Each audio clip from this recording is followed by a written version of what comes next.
ay rated SPG. Striktong patnubay at gabay ng magulang ang kailangan. Maaaring may masiselang tema, lengguwahe, karahasan, sexual, horror o droga na hindi angkop sa mga bata.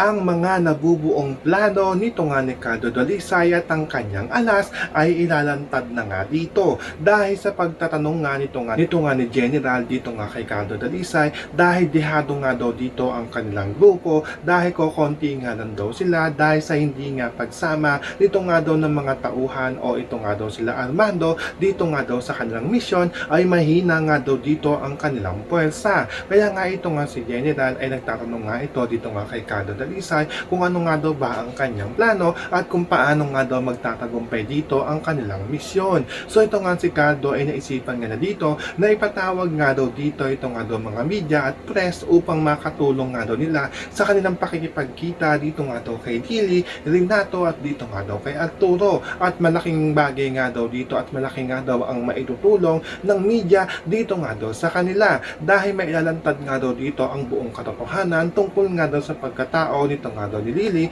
at ito nga daw ni Renato at ito nga daw ni Arturo. Kaya nga ito nga si General ay pumapayag naman ito dito nga sa pinaplano nga nito nga ni Cardo Dalisay dahil magandang plano nga daw ito na magagamit nga daw nila dito ito nga daw media. So pakakaabangan na natin dito kung paano nga ba gagamitin nito nga ni Cardo Dalisay ang media upang mapasuko nga nila dito ito nga si Lily, si Renato at ito nga si Arturo. Iyan ang ating mga pakakatutukan at pakakaabangan dito nga lang sa FPJs ang Probinsyano.